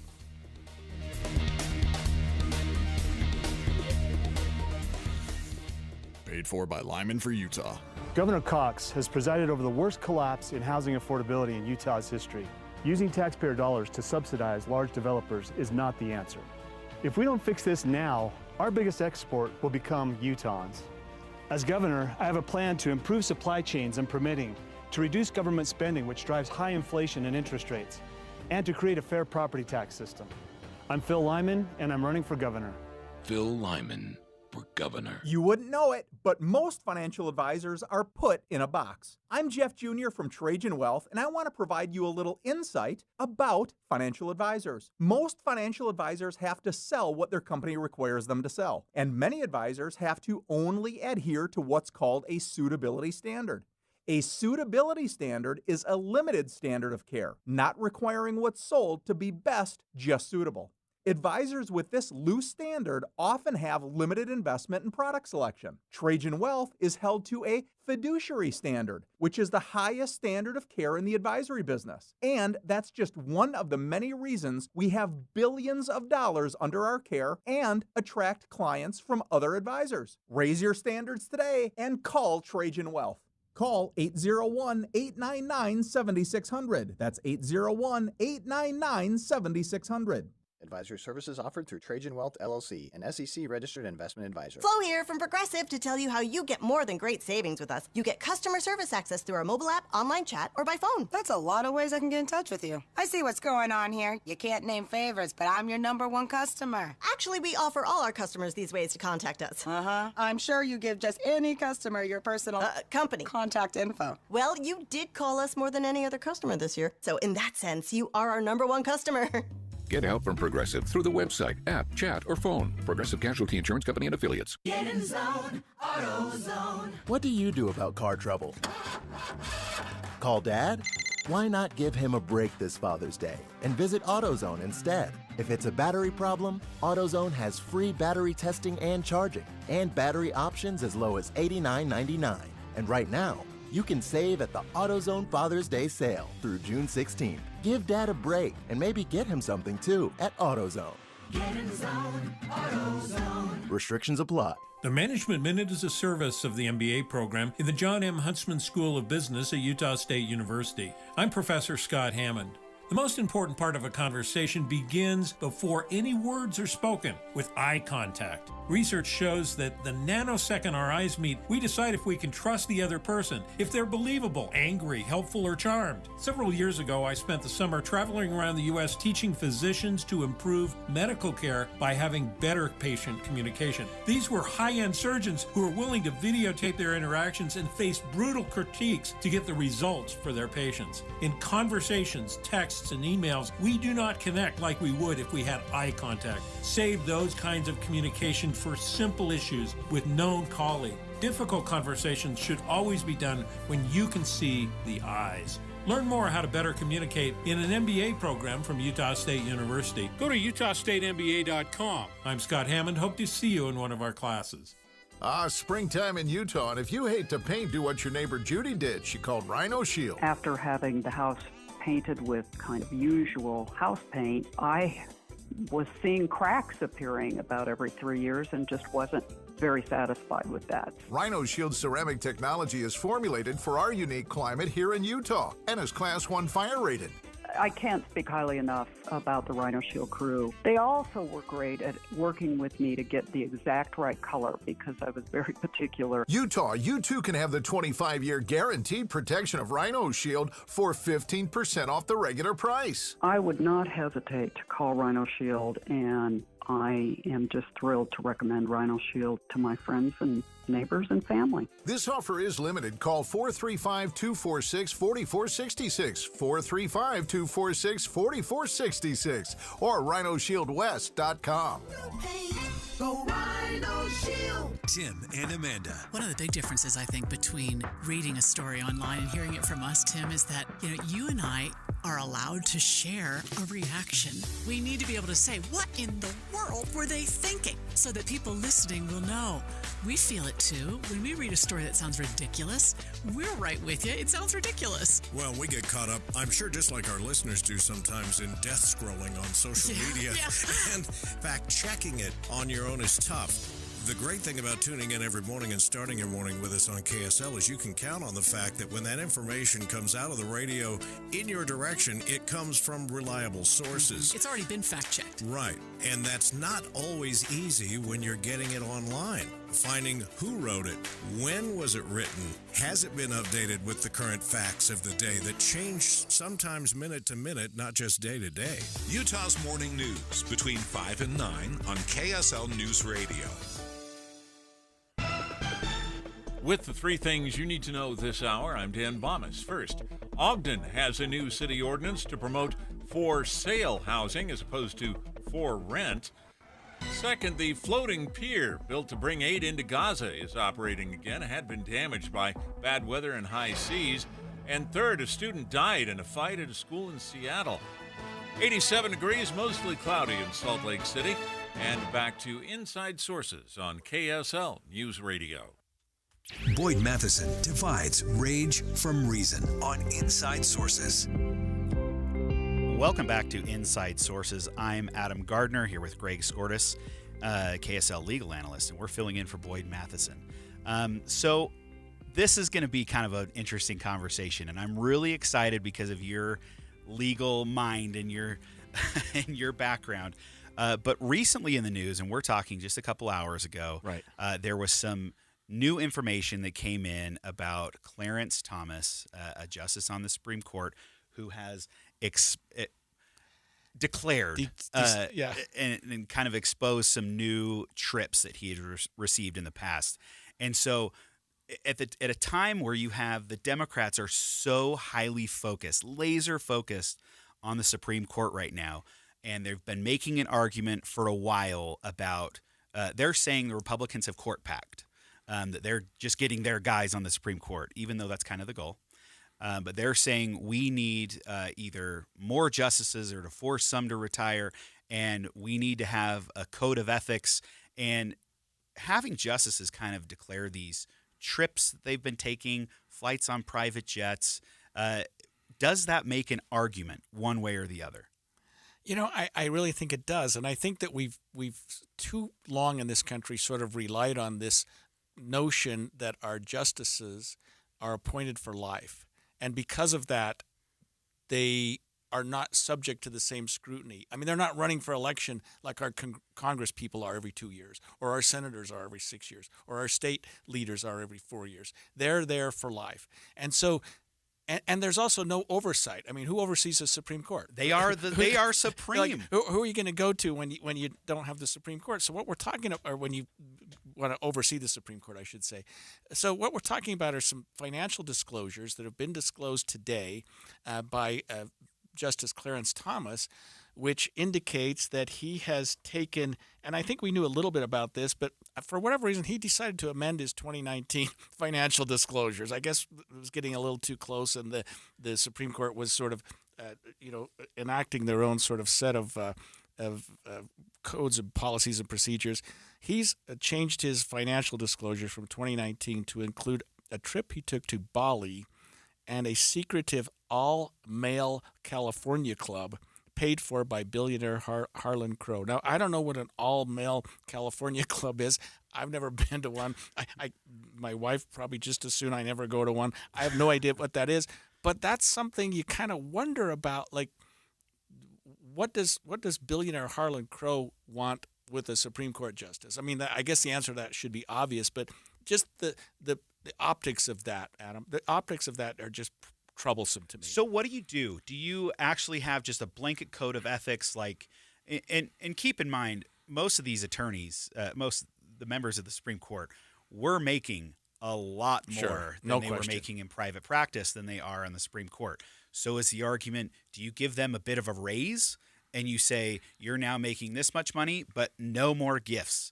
You're not accepting a lunch, you're not, or whatever it is. Or do you continue to say you can accept some things, but they can't have anything before the Supreme Court? And if they do, you may have to recuse yourself.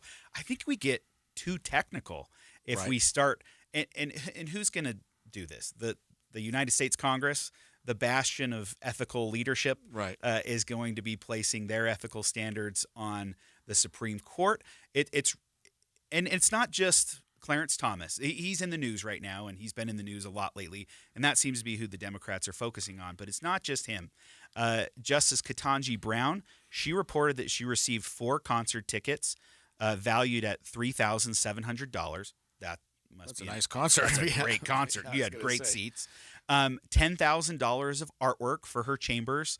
And you have Justice Ruth Bader Ginsburg also took trips back in the day. She for tens of thousands of dollars. And I'm just looking up here. Justice John Paul Stevens, he left the court in 2010. He received about $100,000 in gifts. Antonin Scalia, about $210,000. Yeah, these are stunning. I mean, these are huge figures, Greg. Yeah, and let me tell you something, Adam. I was getting ready to do a presentation on an issue for a local bar association, and I was doing it with a judge, and he said, let's meet before the presentation and talk. So we had lunch. He wouldn't let me pay for his lunch. He wouldn't let me pay for a $20 lunch. I mean, these are the state judges who are going, no way.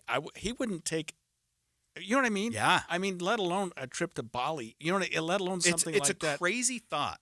So most of our judges, even at the federal level, don't take anything, can't take anything. I mean, I always joke with my friends, as soon as you become a judge, we're not friends anymore because I can't even go to the Jazz game with you. Yeah. You know, if I do, we got to take separate cars, and I can't pay for the parking, and you got to pay for your own ticket, and you know what I mean. It's just it's awkward. Yeah. But with the Supreme Court, I think they've just had this sort of self determination, and hey, we're making decisions, and we don't need people overlooking us, and we're learning a lot about huge gifts that are going to the Supreme Court. I think that they need to enact some, policies within that body, and we can't have this happening.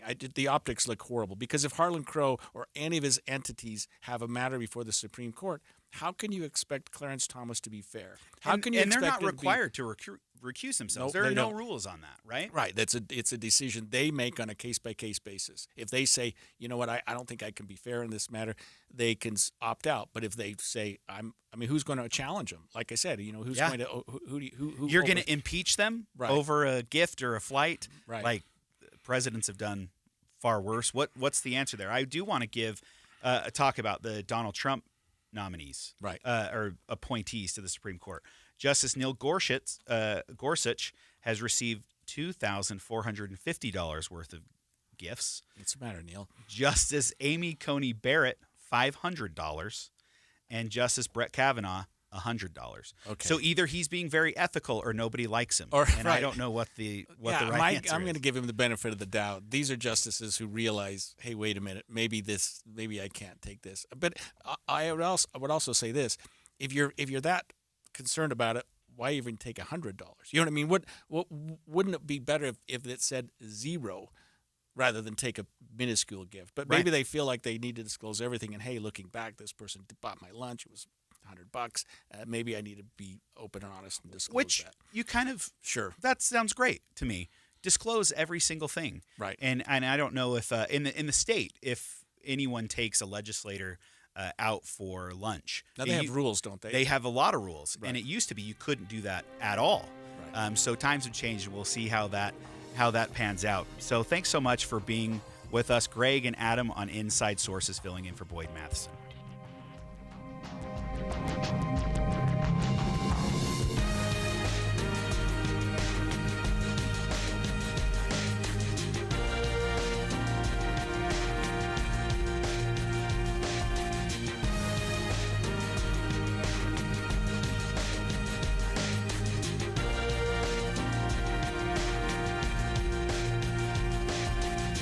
KSL FM Midvale.